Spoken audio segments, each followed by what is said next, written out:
It was close to midnight when I called her. I didn't plan to.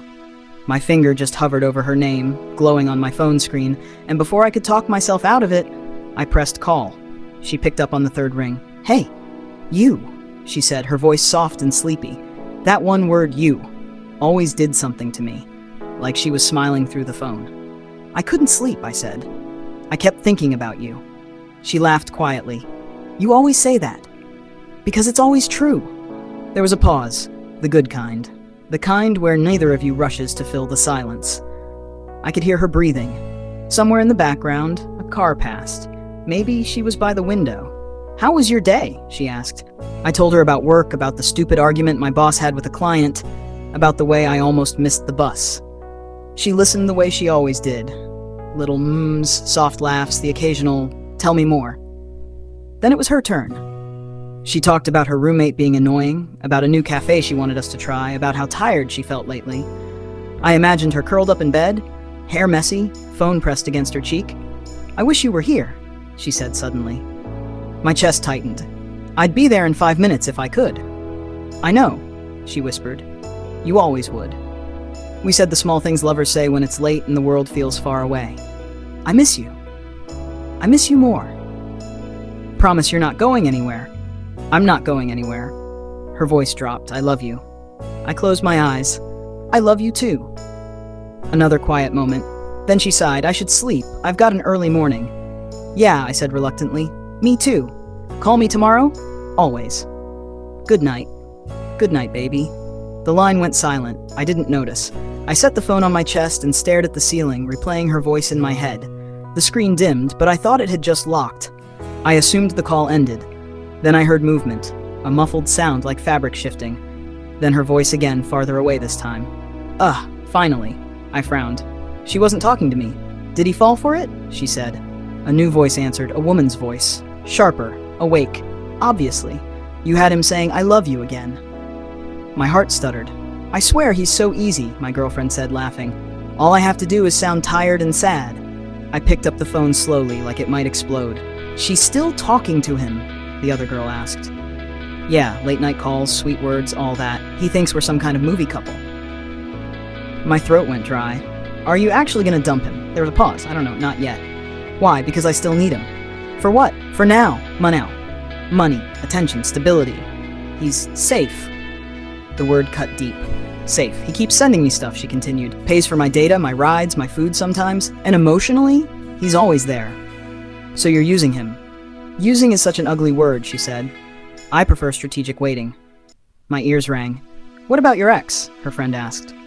Another pause. "I saw him yesterday." My stomach twisted. "You what?" "Relax, we just talked." "Uh-huh, okay, fine. We talked and we hugged. And maybe kissed." My chest felt like it was folding in on itself. "Do you even love your boyfriend?" her friend asked. She laughed again, softer this time.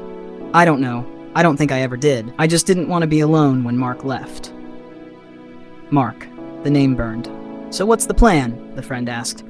"I'm giving Mark time to prove he's serious again. If he is, I'll leave." "And the boyfriend?" "I'll say I need space, or that I need to find myself. You know, the classic lines." The room felt too small. My lungs forgot how to work. "And if Mark doesn't come back? Then I'll keep this one. He worships me." Silence. Then her friend said, "That's messed up." "I know," she replied. "But it works." My hand was shaking so badly I almost dropped the phone. Every sweet word she had just said to me replayed in my head. "I miss you. I love you. Promise you're not going anywhere." All lies. A sudden noise. Maybe she sat down on the bed. "He's not gonna find out, right?" her friend asked. "No, he's too trusting." I let out a sound before I could stop myself. A breath. Her voice snapped sharp. "Hello?" My heart slammed against my ribs. She must have realized. "Wait, are you still there?" I should have hung up. I didn't. "Yeah," I said. Silence crashed down between us. "Why didn't you hang up?" she whispered. "I thought you did," I said.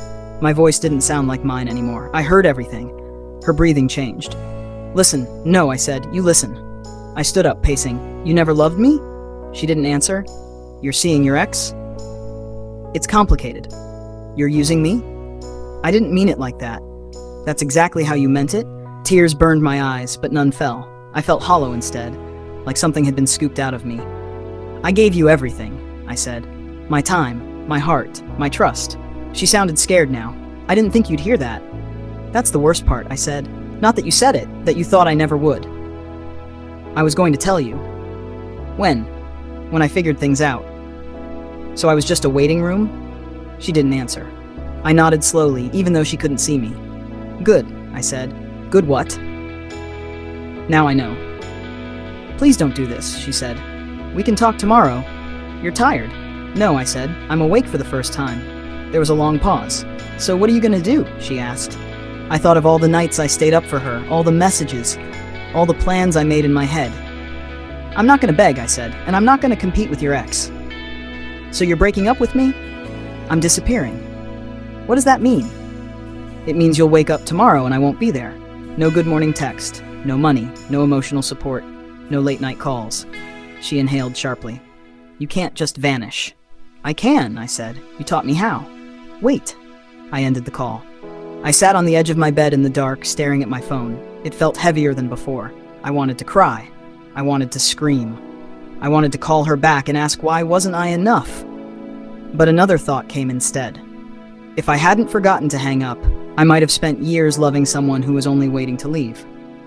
I turned off the phone, and for the first time in a long time, I chose myself. Lesson. Sometimes love doesn't end with a goodbye. Sometimes it ends with the truth you weren't meant to hear.